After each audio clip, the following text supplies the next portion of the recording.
Your script may be shorter and your cast and crew smaller, but in reality, shooting and editing a short film is basically the same thing as shooting and editing a longer feature narrative. The distinction between the two really occurs at the story level. So with that in mind, let's go over some of the essential tips for short film production and post-production. Let's start off with some general tips to keep in mind as you work to produce your short film. You've heard it 1,000 times, but it never hurts to be reminded. The first step towards a successful short film production is planning. If you haven't already, be sure to watch our earlier lessons on script writing and pre-production. To sum up, the more you plan, the easier production and post-production will be. Proper planning means big decisions will be taken care of before you arrive on set, leaving you more creative energy to deal with the unexpected. And that leads us up to our next important tip. Whenever possible, go simpler. You don't have to sacrifice your creative vision, but it's always smart to minimize potential headaches. Avoid unnecessarily complicated camera setups. If you know a particular shot will be challenging to capture, compensate with strategic scheduling or a few trial runs without the full cast and crew. The fewer things that can go wrong on the day of the shoot, the better. Along with keeping things simple, it's also important to be flexible. No matter how well you plan or how simple you make your shoot, there will always be a chance that something will go awry. Be open to making adjustments as needed. And remember, rescheduling a shoot counts as being flexible if that's the best option. With these general tips out of the way, let's dig into the actual production, starting with your essential equipment. It's easy to get caught up in the gear list, but all you really need to produce an excellent short film is a camera. Even your phone will be just fine with the right approach, though DSLR and mirrorless cameras are more popular options for short filmmaking since they can give you more control over your final image. To find the camera that's right for you, check out our guide on how to buy a camera. No matter the camera you use, you'll need a way to capture good, clear audio. A good microphone is essential if you plan to include any kind of dialogue with your film. Try not to use the mic that's built into your camera except as a sync track for editing. Dialogue captured this way will sound thin and tinny, and the mic will likely be so far away that it'll pick up all kinds of unwanted background noise. Instead, use an external microphone connected to either your camera or an external audio recorder. Refer to our microphone buyer's guide for more information on choosing a mic. If you can't get your hands on a mic, there are always ways to work around it. Silent storytelling is always an option, or you could add a voiceover in post-production to guide your audience through the story. Finally, ADR, or automatic dialogue replacement, can be used to dub in dialogue when it's not practical to capture audio in the field. Once you have image and audio capture figured out, most other gear can be improvised as needed. You'll need a way to stabilize your camera, usually a tripod, and a means of providing adequate light for your scene. This can be anything from the sun to hardware store fixtures to a full professional lighting kit. Work with what you have until you achieve the mood you're going for.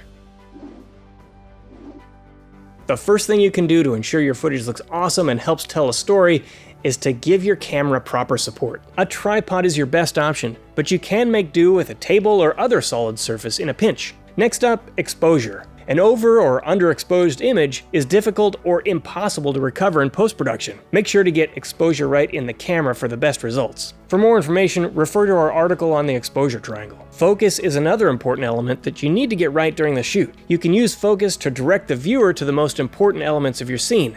But as a rule of thumb, you want to make sure that the eyes of your subject are in focus.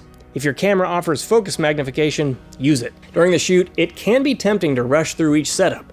But even if you've storyboarded every shot on your list, you should still take time on set to perfect the composition of each shot. Start with the rule of thirds, then make adjustments according to the needs of the shot or scene. As you compose each shot, choose your angles carefully and make sure everything in the frame is intentional. Always check the borders of your shot for microphones and light stands peeking into the frame before hitting record. You'll also want to vary the angles and framing from shot to shot to give your film more visual interest, and to give your editor more flexibility in post-production. You can learn more about effective composition in our lesson on the rules of composition in our basic shooting course.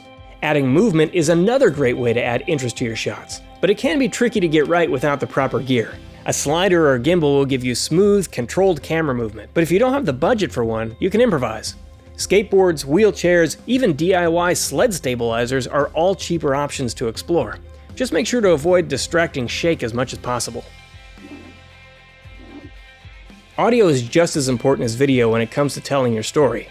Distracting audio will ruin any chance of immersion for your audience. Getting the right microphone is the first step, but mic placement is just as crucial in good audio capture. For the best sounding audio, position your microphone as close as possible to your subject without interfering with the shot. This will provide a richer, cleaner recording. The other thing you need to do to ensure good audio capture is to monitor your audio as it's being recorded. Or better yet, have a dedicated sound operator monitor the audio. This precaution ensures your recording is clean and intelligible. Like I said earlier, you can use virtually any light source to light your scene, as long as it provides enough light for your camera to expose the image properly. When it comes to technique, 3-point lighting is a good place to start. You can learn all about this setup in 3-point lighting, the first lighting technique you need to master. But as a quick summary, 3-point lighting uses 3 lights: key, fill, and backlight to light a subject with minimal distracting shadows and good separation from the background. Obviously, this setup won't work for every shot. In fact, it's most commonly used in interview setups, not narrative productions. However, the principles still apply even in moodier, more dramatic lighting situations. Your goal is always to light your subject enough so that your audience can see him, while minimizing distracting shadows and providing separation between subject and background. Some scenes will require more or less light, or harder or softer shadows. Effective lighting means choosing the right lighting for the scene and the story. To learn more about controlling light, see our article on the correct application of hard and soft lighting. You've used your skills in shooting, audio, and lighting to capture the best footage possible. Now it's time to turn that footage into a short film. It's time for post-production. It doesn't really matter which software you use as your editing platform. It's true. More professional editing software will often make your work easier and may speed up the editing process if you know how to use the tools provided. However, simple, free editing software will do the job if all you need to do is cut footage together into a narrative. The more specific your goal, the more likely you'll need the power and the flexibility of a professional editing platform. These often also come with built-in tools for color adjustments, titles, sounds, and even visual effects. In the end, your software choice may come down to what's available and what you already know how to use.